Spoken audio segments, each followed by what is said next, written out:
One evening, Henry was laughing when he returned to the shed. I have had to take Percy to the works today.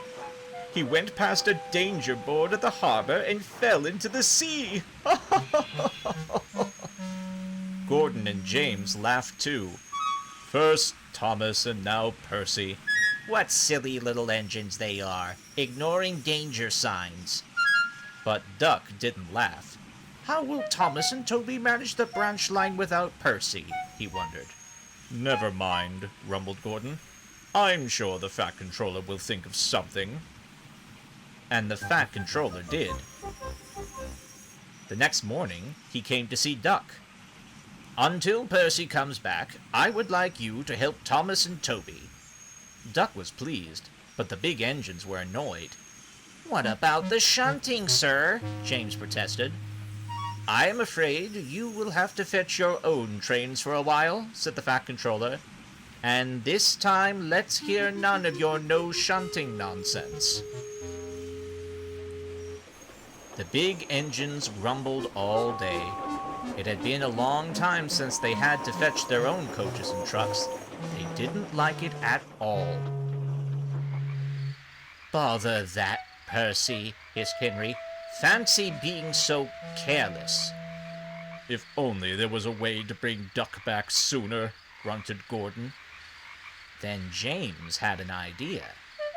Perhaps, he whispered, if we did the shunting badly, on purpose, then he might. We'll just pretend that we've forgotten how to shunt, that's all. Gordon and Henry thought that was a good idea. So the next day, the big engines did their work as badly as they could.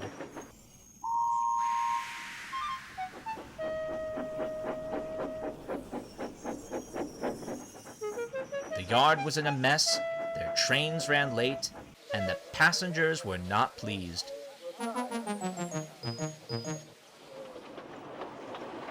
Neither was the Fat Controller. At the end of the day, he spoke severely to them. I can see why tender engines don't shunt. You've forgotten how to. We're sorry, sir, said Gordon. Things were so much better when we had someone else to fetch our trains. It is a pity Duck is helping Thomas, though, added James meaningfully. Oh, I see, said the Fat Controller. In that case, I will find someone else to look after the yard. Gordon, Henry, and James grinned at each other. But the next morning, there was a surprise waiting for them. Good morning, said Toby. The Fat Controller has sent me to help you. But, spluttered Henry, but what about Duck? Duck is still helping Thomas. I dare say they can manage by themselves. As for you three, show a wheel and jump to it. For the next few days, Toby kept the yard in good order. He was slower than Duck, but he stood for no nonsense. Henry, James, and Gordon couldn't do anything without Toby knowing about it. At last, Percy returned for being mended. Toby went back to the quarry, and Duck came back to the yard. The big engines were exhausted. Ah, it's good to be back, smiled Duck. And just as well. I heard all about you three making a mess of things. Don't worry. I'll teach you how to work the Great Western Way. That should keep you in order. Oh, no. The engines groaned. They began to wish they had done their own shunting after all.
the engines were busier than ever.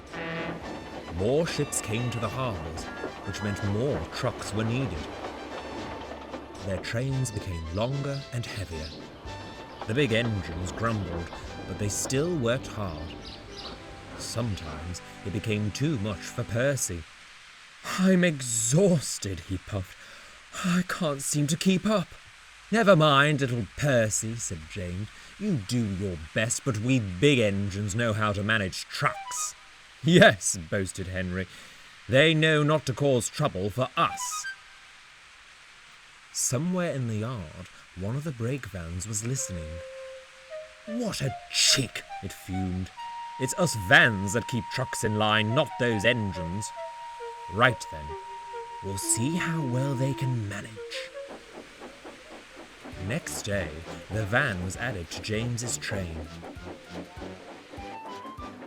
At first, things went well, but along the way, the van slipped its brakes on. James found the train difficult to pull, especially when they came to Gordon's Hill. He tried and tried, but he couldn't get over it. When Edward came to help push, they soon discovered the problem. "Oh dear," said the van. "I had no idea about my brakes. I'm so sorry." But it wasn't sorry at all. James was very late and very cross. Henry laughed when he heard all about it.